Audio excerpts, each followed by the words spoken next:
Morten Kjaerum will be speaking to us today about human rights close to home, and specifically about human rights cities, why and how. Mr. Kjaerum holds an honorary professorship at the University of Aalborg, Denmark. He was the first director of the European Union Agency for Fundamental Rights in Vienna, Austria. And before that was the director of the Danish Institute for Human Rights, building it into an internationally recognized institution. He's held a number of important positions at the United Nations, and Morten is a prolific author, including 2 books that he recently co-edited. First, the Research Handbook on Human Rights and Poverty, and second, a very timely book, which I'll hold up here, called COVID and Human Rights. And Morten contributed a chapter to that as well. So I'm very pleased that Morten has joined us today to speak about human rights cities, why and how, and we'll follow his talk with an opportunity for questions and discussion. So I'll turn it over to you, Morten. Thank you. Thank you very much, Martha. Thanks for the kind words. And I also noted your modesty of not mentioning that we were co-authoring the 2 books or co-editing the 2 books. That was a really great pleasure. And also from me, a happy Human Rights Day to everybody. It is really nice to see how this is being celebrated across all continents. It is something to celebrate, and I think the Universal Declaration, I don't know how many of you actually read the Universal Declaration from Article 1 to the very end. It is an impressive document, and it is truly global. But that's another discussion we can have another time. But what I'm here to talk about today is, as Martha said, and thanks for reading out the quote, which I must say I think is, I mean, it's very often being used, but I still think it is just pointing so much to what human rights is all about. Namely, it's about the realities where people live. If it's only played out in the meeting rooms in Geneva, New York, London, Paris, wherever, it is not worth, they are not worth that much. It should be for people where they live. And where do people live? They live in small places. And if we talk about governance, that is cities, small localities, or regions. So let me say up front, when I speak about this, this is not only about sort of the traditional city as such, but it is basically the governance levels underneath states. So also the very small places, but where there's some sort of democratic structure. And the human rights city movement is probably one of the fastest growing developments, or most promising developments in the human rights world today, where we are sort of faced with so much backlash and let's say anti-human rights rhetoric at many levels. So there we see the human rights city as one of the very positive trends, and you could say a bottom-up trend. And the need is there. I think with the COVID book that Martha mentioned, we definitely, as all of you probably have seen, all the human rights issues that have been so forcefully illuminated by the during the COVID crisis. Of course, the immense inequality, economic inequality, status inequality, but also numerous other human rights violations, such as the right to life, the right to health. And let me just give you one example, and that is the thousands of lives that could have been saved if more states and local authorities in the world had applied a human rights-based approach to the pandemic. Only a minority of countries and cities actually had prepared themselves for a crisis like this one that we have been in for the past 2 years. And with a bit of preparation, with a human rights-based approach, cities could have contributed to actually saving the lives of people. In light of this, there are reasons to hope now that cities and states will develop new and more efficient emergency preparedness plans to save lives in future emergencies. But also, and this is where we then move up, that more cities will be taking a wider human rights approach to their work, not only in relation to emergency preparedness, but the emergency that we have been in have sort of shown to many city administrations the usefulness of human rights and how a human rights-based approach can sort of strengthen their work. So let's let me just show you then some of who they are, some of these human rights cities that have come up in the past 20 years or so, but quickly in bigger numbers in recent years. So I'll just share the screen here. It's still, if you consider the many million cities that we have across the globe, across all the continents, this is of course only a minute part. But as I said, it is a rapidly growing movement, and what we hope for is that there will be a snowballing effect. And again here, the Corona crisis has been one of those incidents that or crises that have made the cities reflect on how do we move on. So, but apart from the COVID crisis, when we talk to cities and engage with them, sort of to detect what is the driving force, why do you actually believe that human rights can be an asset, then and why do we have taken this decision to become a human rights city? There are a number of reasons.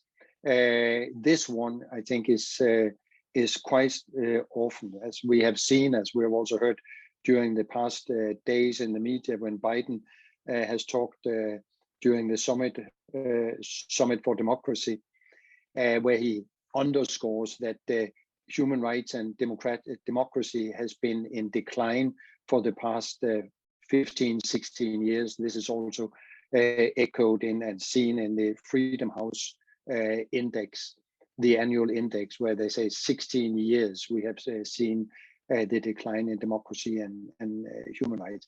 You could say the post 2001, the 9/11 attacks in New York really initiated this process of decline in democracy and human rights. And here the cities are reacting to the populism, to the authoritarianism, to the illiberal trends. I guess it's no surprise for anyone that cities such as Budapest, Warsaw, Prague are all part of, let's say, this group of cities that are in opposition to the illiberal trends in their countries. Similarly, in the US, we saw after the election in 2016 a number of cities that came forward as and pronounced themselves as human rights cities or wanting to engage more with on human rights issues. Another development that has pushed this is what you could call the 2015 framework. The 2015 framework being the UN Sustainable Development Goals and the Paris Climate Agreement. What is unique with these two documents is that they are global in their scope, they are holistic, so embracing a number of key issues relevant in light of development and human rights. And then both of them are firmly anchored in human rights. It's something that is often ignored, even by the human rights environment, that actually human rights is a part of the framework for both the UN SDGs as well as the climate agreement. So, and at the same time, these agreements would hardly have come into being if it had not been the push, a strong push from the cities. So the cities were very instrumental in getting the agreements in place. That gave cities an enormous boost. And they not only gave them a platform to work from, but also gave them, you could say, a self-confidence boost. And after 2015, we have seen this new steps of, let's say, cities getting together, discussing how to progress in on human rights issues. But then we also see another driver, and that is a counterweight to the new public management, to the neoliberal economy. That is what has driven a number of cities in the global south, in particular in Latin America. I think the social unrest in a country like Chile, but also Colombia and other places, have driven cities to actually take responsibility, address some of the issues from a human rights perspective. We see cities like Mexico City, Bogota being very active, but not only cities in the global south, definitely also in Northern Europe, the counterweight to new public management, where we have seen the erosion of welfare state institutions for the past many years, or last 20, 30 years, that cities are now saying, sorry, we cannot continue this erosion of the health services, public education, social welfare, and other elements. So they are reacting to this by integrating a human rights-based approach, and thereby challenging the economic arguments. So that is definitely an important driver as well. Then we have history, that cities simply feel that it's part of their legacy, so they need to be stronger on that. And here, I think the best example is in South Korea, the city of Gwangju, where we in 1980 saw the Gwangju uprising, which started the downfall of the authoritarian regime in South Korea, and was sort of the beginning of the democratization process in the country. Gwangju is still the city, or is the city, where cities meet every year in the World Human Rights City Forum, and this year it was the 11th Human Rights City Forum, and where cities meet to discuss key human rights issues and exchange experiences and try to take things forward also in new networks. Just to underscore the importance of what happens in the field of human rights cities, this year World Human Rights City Forum was opened by the UN Secretary General together with the UN High Commissioner for Human Rights and the Secretary General of UNESCO. So you had let's say the top persons in the UN being present at the opening of the forum, underscoring again the importance of the city engagement. Other cities where, for historical reasons, of course, Nuremberg in Europe, in Germany, is an obvious one. Again, very strong on human rights today. Try to respect their historical legacy. And finally, they just want to become more attractive than the neighboring city. There's a lot of competition between cities, and they know that the more inclusive a city is, the more open it is for its citizens, the more welcoming, the more people they will also attract. There are probably many other reasons why cities would move down this line, but these are some of the main points. So what does it then mean when cities declare themselves as a human rights city, or say they want to work along human rights lines? And I have to say upfront, there are, I would almost say, as many models as there are cities that have pronounced themselves as human rights cities. But it's now coming more and more together. And just this fall, in October, we launched the framework for human rights cities in the EU. That was launched by the European Union Fundamental Rights Agency, so basically the human rights body of the European Union. An interesting framework that you can see here. And basically what it is said, that the municipality formally declares its commitment to human rights. So there is, so to say, preferably by consensus, an agreement at the political level that we want to become a human rights city. Then the goals and thematic priorities in fundamental rights are identified in an engaging process with key stakeholders, and of course including civil society. Then it puts into place tools and This mechanisms. lasagna is amazing. Oh, that help to I'm sorry, institutionalize. maybe we just remind everybody to mute if you're not speaking. Okay, sounds like we've done good things. Good. That's great. Great to hear some engagement here. And then this city strive towards applying a human rights-based approach as standard to citizens' work. Just on the last one, I want to highlight that that very often when we discuss this with cities, they sort of address the issue. Are you now coming with here with a lot of new legal standards? And yes, of course, I mean, the human rights regime is there, the conventions, etc. But that is not the most important part here. The important part is actually the perspective that you work according to some principles. And this is where the human rights-based approach as an analytical tool has turned out to be quite forceful. And just to remind you sort of what that is, this is basic. I mean, it's still no clear definition of a human rights-based approach, but this is sort of the most common. That's non-discrimination, equality as a key element. So it's these three pairs: participation, empowerment, transparency, and accountability.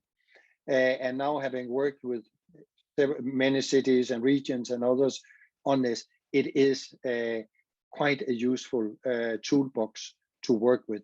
You will, depending on the issues that one wants to address, there will of course be other elements to inject into the conversation with the authorities.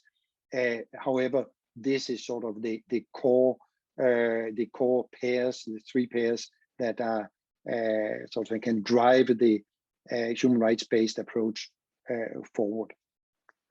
Let me give you some examples. Just stop sharing for a second here. Give you some examples of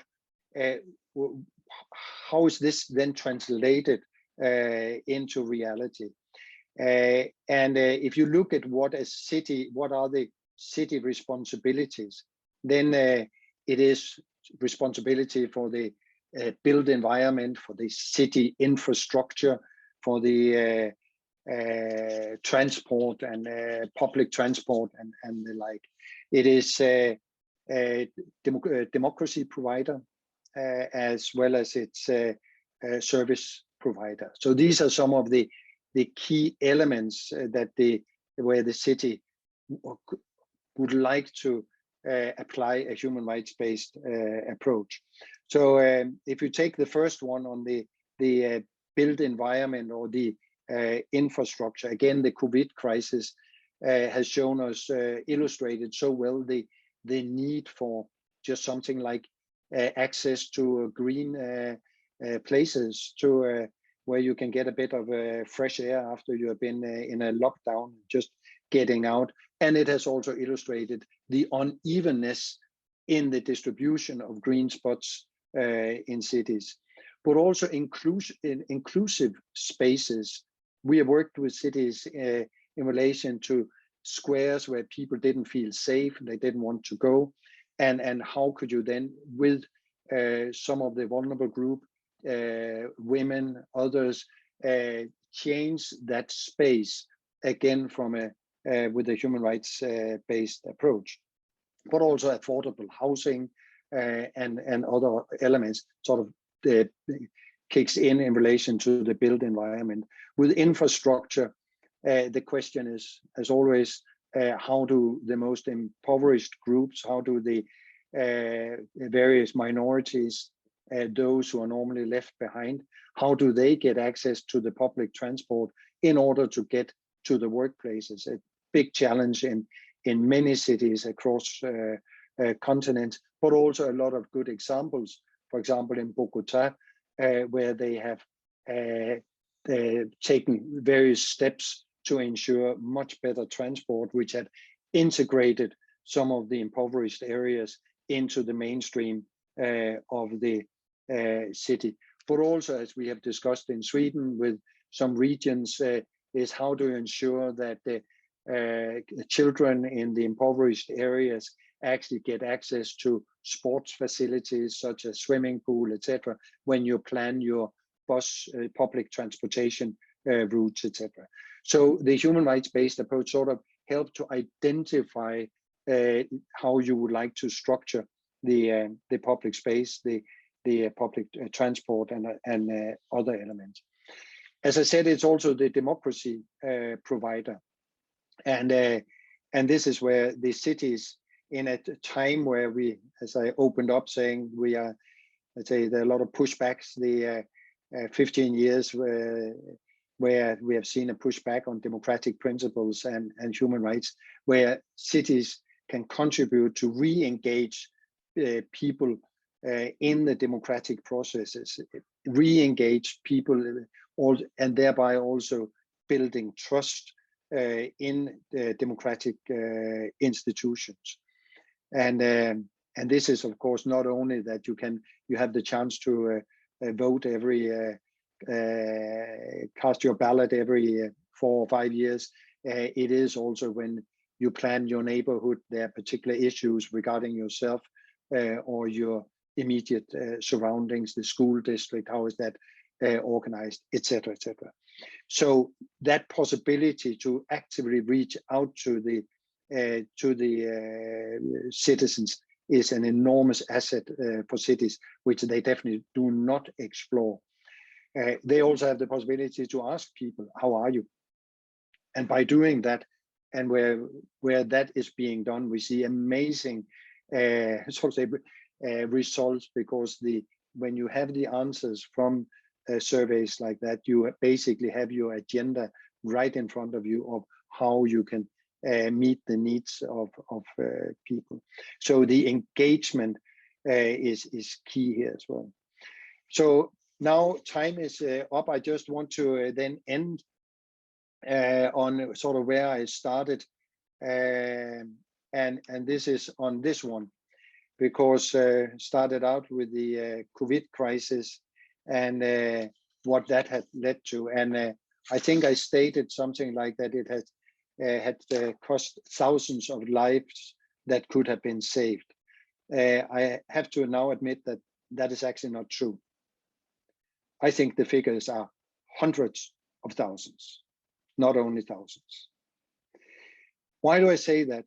I say that because, for example, we have this hospital in a region in Sweden, which is a human rights-based hospital.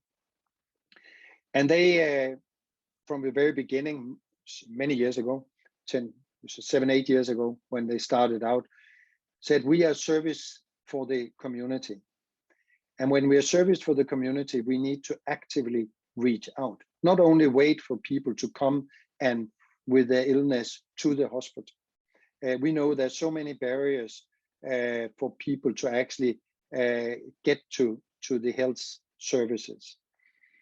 These barriers are different from continent to continent, from country to country, but there are barriers. How do we break down those barriers in order to secure the right to health, and of course, in this case, also the right to life? What this hospital did from the very beginning, reached out, sort of mapped who are in our neighborhood, who are the people, what is the demographic profile, and then systematically made an outreach, both in terms of reaching out to persons with mental health problem, classically also men, low educated, with drug or alcohol problems, ethnic minorities, linguistic minorities. So all sorts of particular groups in that neighborhood. So they had built up an enormous trust, and they had also engaged for very long what they call culture translators, basically people who could go in between the public authorities, in this case the health authorities, and various minority groups. And they were, of course, activated or brought in relation to the COVID crisis, and they made a tremendous outreach almost from day one to these communities to tell them about the COVID crisis, how they should conduct themselves, what sort of measures they should take, how they could, let's say, organize economically when they were told to work from home. Very difficult as a bus driver, taxi driver, to work from home. So all these issues building on years of trust. Also meaning that when the vaccination skepticism started growing again, also in some of these groups, which are prone to conspiracy theories of various kinds, they sort of managed to get quite a high vaccination rate, again building on that trust that the health staff had created for a number of years. So I think this is just another very specific example of what the human rights-based approach in very concrete terms can lead to, can contribute with, and that it is sort of small things to be done in an everyday reality that of course need to be analyzed and then carried through. So with that, I want to end my short presentation here, and I look very much forward to questions, comments from you. Thank you very much. So thank you so much, Morten. You know, it's always exciting to hear about developments in Europe, particularly about the framework on human rights cities in Europe, which are the European Union, which I appreciate you mentioning. So I asked people to please put your questions in the chat. I know that I recognize a number of the names here. So I know we've got some experts on human rights cities on the call too. So please feel free to add in your comments as well. I know a couple of you work on the US scene, you know, about how things compare here. While we're waiting for, well, it looks like maybe there are a couple of questions here. Let me see. Yes. So, so a question here a little bit more about the hospital that you talked about, Morten. Where is that hospital? It's outside Göteborg. I can put a link to it in the chat. Great. And was it just a vision of some administrators, or how did it come about? The region where this hospital is a human rights. It's not a human rights. I mean, they haven't officially pronounced themselves as a human rights region, but they have for quite some years worked very actively with human rights. And then there was a particular director of this hospital who then took the lead, or new director that came in, who then decided to turn it into a human rights-based hospital. Great. So Sandy Racinos, who's helping us with the tech here, is a Northeastern co-op student with our human rights program, has put in a link to presentation. It's not the presentation we just heard. It's a Prezi presentation that was prepared by some folks at the Raoul Wallenberg Institute that really goes through a number of human rights cities and what kinds of resolutions that they passed in order to become a human rights city, what are some of the elements of the activities that they're involved in. So I highly recommend that Prezi as a further introduction and survey of what human rights cities are doing worldwide. So Morten, I have a question. I invite other people while I'm talking to put your questions in the chat. My question is maybe more legal, you know, since I'm a lawyer. And I wonder, you mentioned that at the last World Human Rights Cities Forum that the UN Secretary General was there and other UN representatives. And I wonder whether you think that the UN do more to be inclusive of cities. You know, should the UN be sort of expanding to include cities along with nation states, or is this Human Rights Cities Network something that really should develop independently and maybe in parallel with the UN? And what does that mean for does that kind of fracture the human rights system to have it proceed that way? Well, good question. And I think we will for quite some time see parallel tracks here, and let's not forget the UN is all about states, but we are and there are various attempts to now see how can cities join in, for example, in the UPR process, the Universal Periodic Review, where that is where each country have to be peer reviewed in the Human Rights Council. In that process, it's important to get get input, get views from cities. How do we do that? The same with treaty bodies and other mechanisms. Could it more regularly be so that the special rapporteurs in the UN would visit cities, try to get a city perspective in their reports? So there is definitely something growing in harvesting the experience from cities, getting the perspectives. But at the same time, I mean, I do not see, well, we saw in the our common future, the document that was recently released by the Secretary General, that he envisaged to create an advisory board or advisory group of cities to actually, let's say, enlighten him and the UN system of how to take it forward. Then we see at the more technical, the UN agencies like UNDP, like the Office of the High Commissioner and others are increasingly focusing on cities as sort of carriers of change in a human rights to the human rights situation in various countries. Great. So I have another question. Then I'm going to invite, because I know some people maybe want to make comments that don't really fit neatly into the chat. So I'll invite people to raise your virtual hand if you want to make a comment. But my question is there, like in the United States, you know, you mentioned earlier that with the election of Trump, that there were a number of cities that kind of embraced human rights or went in different directions to try to distance themselves from some of the Trump era policies. But in some instances, there was a tension between the city and the state, you know, aside from the federal government around that. And in fact, the state was able to control what the city did often, you know, in addition to whatever tension there was with the federal government. So I'm wondering whether you see any of those tensions in the examples that you're talking about. You know, are there tension, you know, a city declares itself a human rights city, is everybody just applauding and that's really great and you do what you want? Or are there sometimes that the national government or regional government are, you know, are in tension with that? No, definitely, I would say it's nothing but tension.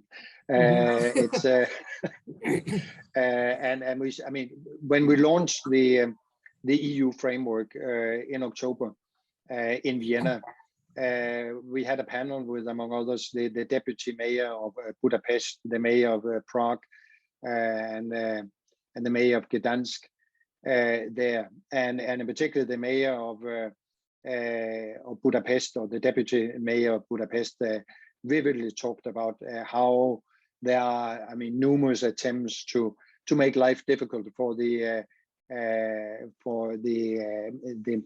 political system or for the city of Budapest to deliver.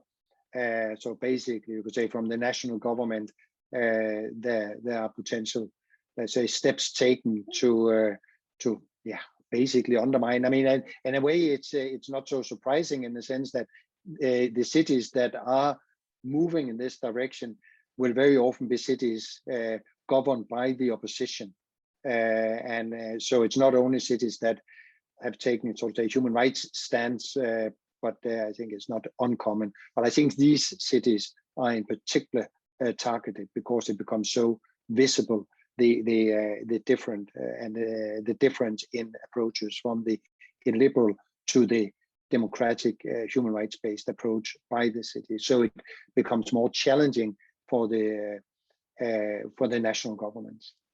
So the tensions are for sure there. May I just mention one other thing in relation to what you raised before on the UN, and we had the EU framework. And what the next step in this will probably be that some sort of accreditation system will be made. For now, as I said, for now, any city can pronounce itself as human rights city. Be my guest.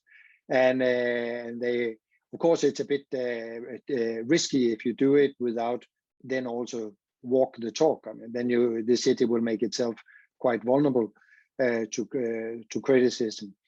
But the next step is then to see how can, and many cities are calling for some sort of accreditation, and we see that the document or what was developed at the EU level. The next step will see if we can make an EU accreditation system.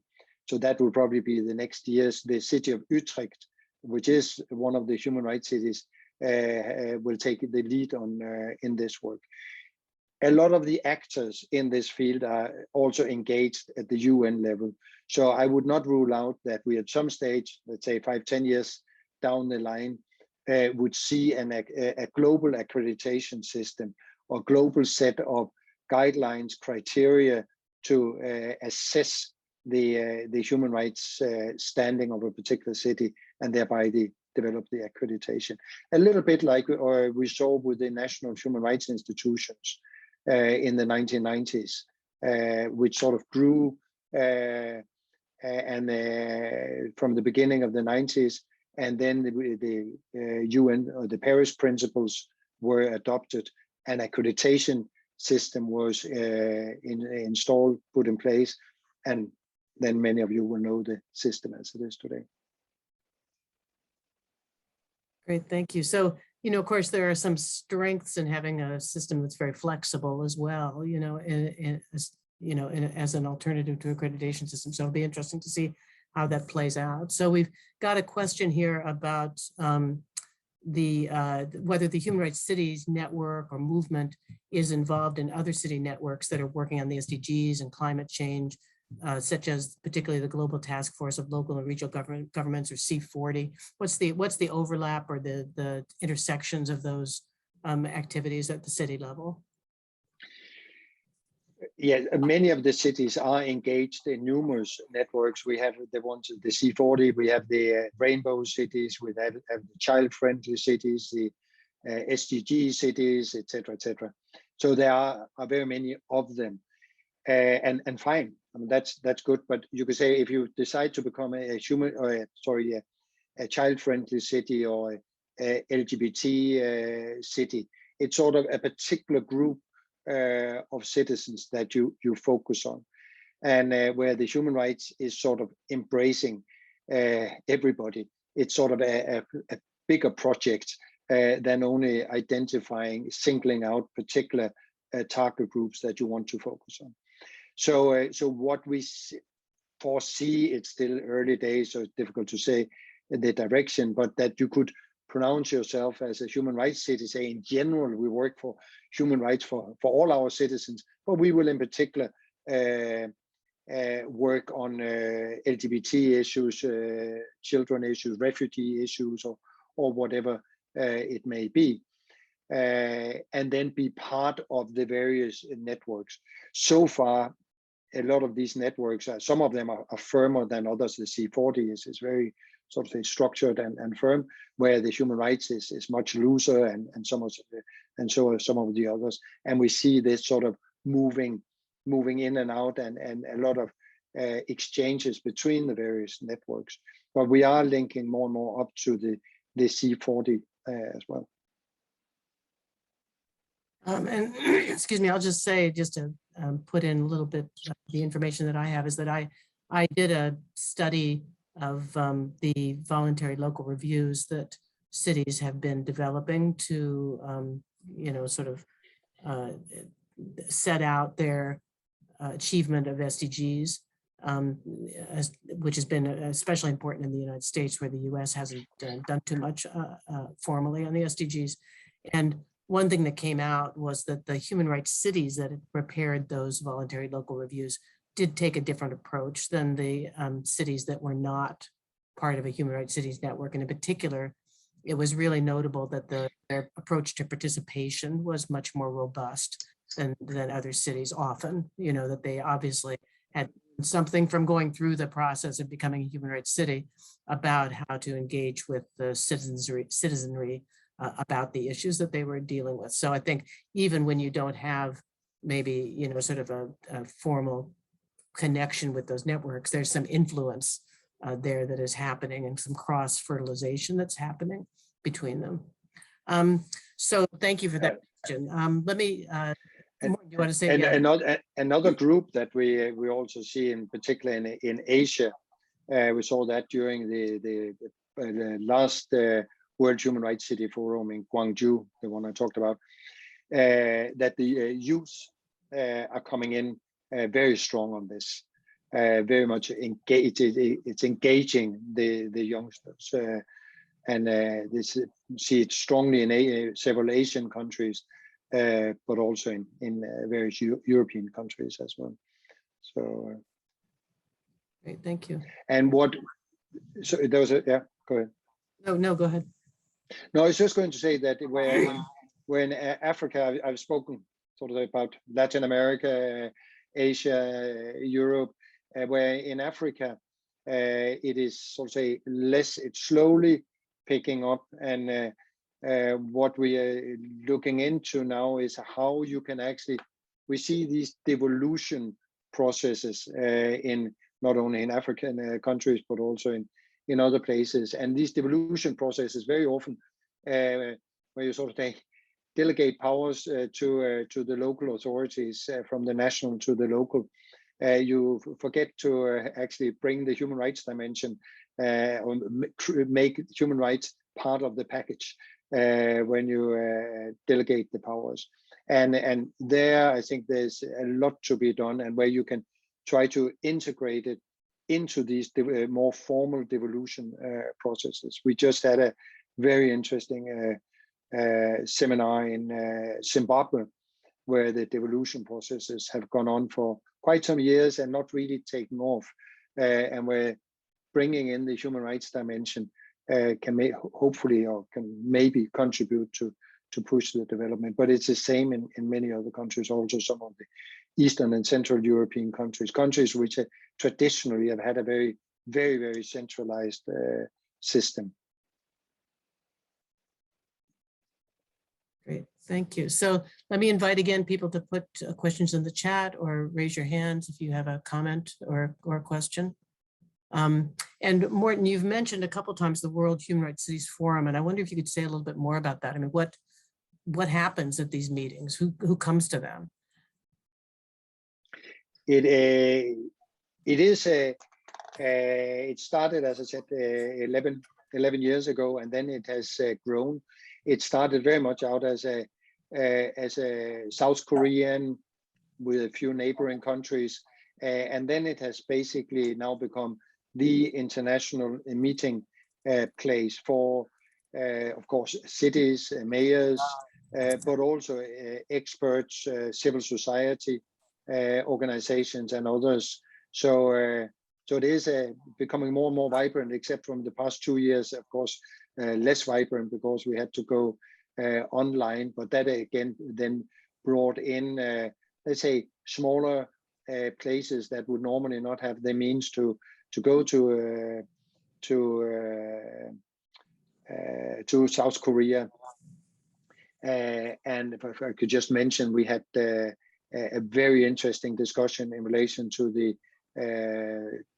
situation in Buenaventura, in a small harbor city where there have been a very deep crisis for long. Some of you, I'm sure, are familiar with it, and that sort of have hopefully can initiate, at least there's some follow-up steps taken from the World Human Rights City Forum discussions. So there's constantly this spin-off from what happens in Gwangju at the World Human Rights City Forum, and then in between the meetings. So it has become sort of the place to meet.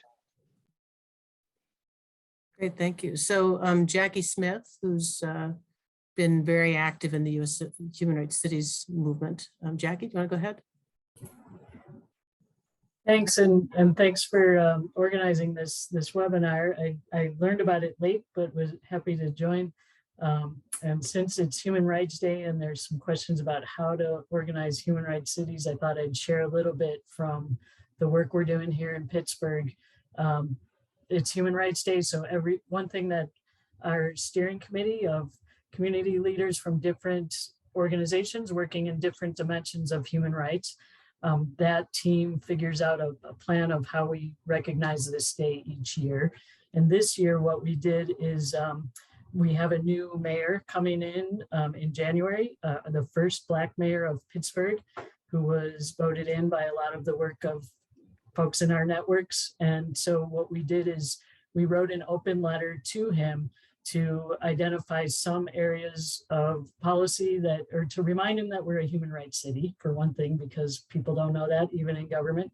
And we lifted up the recent UN report from in the summer on police killings from the Human Rights Council, which I think is a really important report that everybody should be trying to engage local folks in conversations about how to respond to that. And then we also lifted up some local reports on affordable housing recommendations and a few other specific reports that are local that the previous administration hadn't taken action on. And we said, these are things that we think are important for us to advance human rights here. And we asked him if he would meet with our team. But I think, and then so we've uploaded this letter to the web and shared a press release with our press conference contacts in the hopes of getting conversations around Human Rights Day and around what does it mean to try to implement human rights or bring human rights home, as we like to say. So I'll share the link to our open letter to Mayor-elect Ed Gainey. And but I hope that idea is useful to folks out there. Thanks. Thank you very much for that, and I hope you noticed that we had Pittsburgh on the slide that I showed early on in my presentation, and we will also make it part of part of our website where we try to collect as many examples as possible. So please send some of that also our way if it's not, so to say, automatically getting on the website. Thank you, Jacky. Good to see you. So we have another question here that's more Europe focused, and it's, are you aware of any attempts in the EU to tackle the opposite issue, cities that pursue policies harmful to human rights? What can be done to promote compliance even in cities that resist the idea of a human rights city? Absolutely, and it is sort of something that has moved now in recent years. You may have noticed that there were some Polish cities that pronounced themselves as LGBT-free cities. Sort of, they would not have LGBT people in their city. So basically, I think we would say homophobic cities. And there was immediately an economic cut from the EU. So basically a sanction and say, we're sorry, we cannot support economically cities with that sort of approach. And that has sort of like, I know in some of these cities, it has created a bit of moderation, and they have had second thoughts of how to go about these issues. So there is definitely a lot of, and of course from civil society, from let's say all various sectors, these cities are being addressed. So, but it is something. Thanks for the question, because it is something novel. There've been, let's say, a consistent focus on the national level, the governments and their policies, and rightly so. But now also increasingly at the local level, we are currently, so to say, taking the first steps to engage more with the EU structural funds on these questions. And if that sort of could move better than it does today, then there is a very big potential in that. So, but we are exploring it, and something we hope that let's say a couple of years from now, that it will be much more integrated in the structure, in the allocation of the EU structural funds. And then, of course, you have the EU court and the Strasbourg organs. Great, thank you. So we've got a lot of good information coming up in the chat here. So a lot of links directing people to that. Yeah, Morten, what else were you going to? I think Elizabeth Ennen wanted to. Oh, Elizabeth, yes. Sorry, did you have your hand up? You're muted. Yes. You have a very quick eye. It was up for just a second or so, but I appreciate your attentiveness to my hand. I was just going to ask an extremely conceptual question, but I'm thinking it through, and I lowered my hand because I think I might have answered my own question, but I'd love a chance to hear your answer as well. When you were talking about the human rights-based approach, you talked about the 3 core pairs, and those 3 core pairs are ideals that I think many different types of organizers would endorse, many organizers who don't conceive of themselves as human rights oriented organizers or activists. So I was trying to think at a very conceptual level, you know, what is the feature that really is critical for a human rights city to be a human rights city, as apart to a city run by social democrats or decent-minded people with good liberal values? And, you know, it occurs to me that self-identification might be the key thing right now at this moment. If, you know, the necessary criterion is that you have to identify yourself intentionally as a human rights city. Is that right? Or is there a collection of substantive human rights to which you tend to identify yourself with as a city, whether or not you identify as a human rights city or not, that would make a city in your mind a human rights city? That's interesting. Yeah. No, first of all, to be frank, I don't care what the cities pronounce themselves as long as they do it. And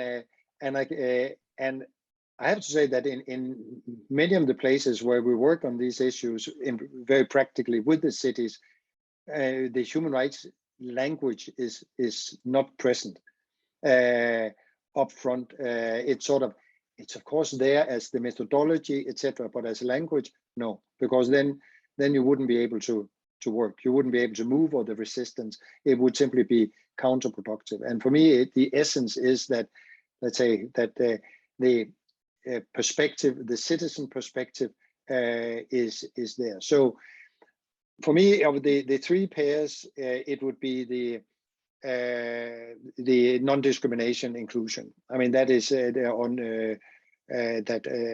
is key, as well as the engagement. I mean, the democracy, in particular these days, where democracy is getting more and more fragile, I think the cities have a very big potential.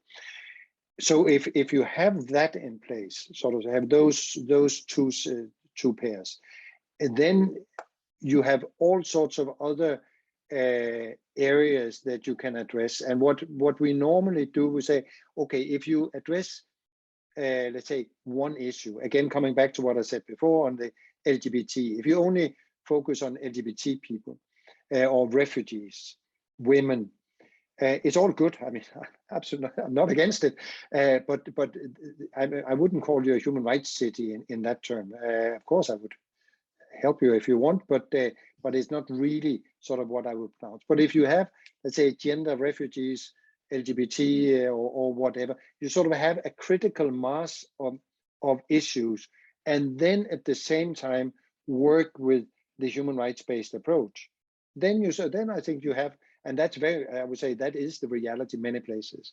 That is how they go about it. They sort of build a confidence in the actual work within 2 or 3 areas, and then gradually, when they build up confidence, then they may lift it to let's say a more strategic level in the city, or at the regional level. Of course, the flagship model is that you actually move from top down, in a way, that you start with a pronouncement. Also, I said figures from the EU framework with a an expressed policy, and then you take it down through the organization.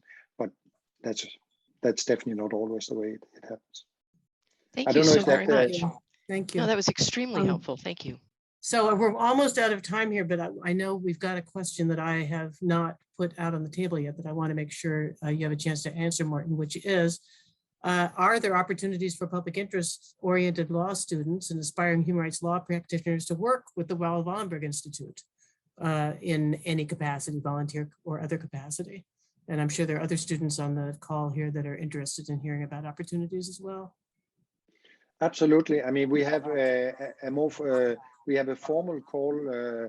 I think twice a year. It changes, but I think it's twice a year.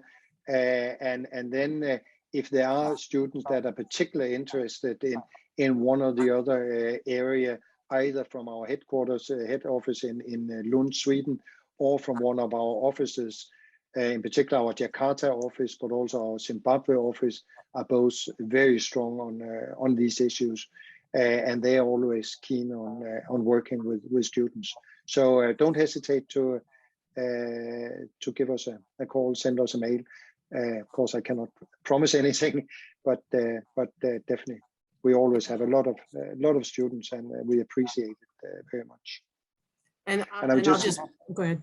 No, go ahead. Go ahead. No, I was just going to say, I'm not sure if the student who asked that is a Northeastern student, but just for Northeastern students on the call, I'm an affiliated faculty with the Raoul Wallenberg Institute, so I can help you sort of figure out what would make sense in terms of trying to work with RWI.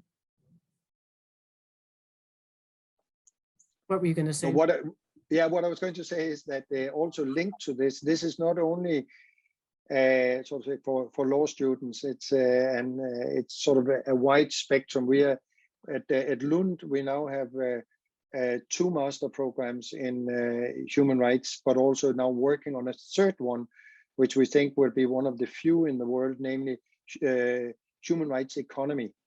So it's together with the School of Economics in Lund, where we are now developing that, and that is also in close collaboration with the Office of the High Commissioner for Human Rights, where we have a joint program on where we are working together with 6 human rights economists on actually understanding better the economic dimensions of this. So what does it, for example, mean to make a human rights-based budget for a local authority?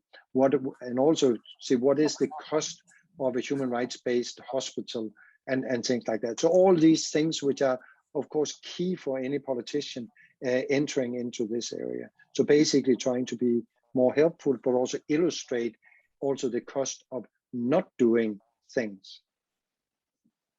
Well, we're at the end of our hour. So Morten, I really want to thank you so much for joining us. I know it's evening, your time, and Friday evening, you probably are anxious to get off of the webinar and to do other things, but I really appreciate you joining us. It's been wonderful to commemorate Human Rights Day with this important discussion. And I want to thank Sandy for her help with the tech, and Elizabeth for her help with the publicity, and thank all of you who attended today for joining us. Thanks. Pleasure to be here, and thanks for the many good questions and comments, and I look forward to continue the discussion.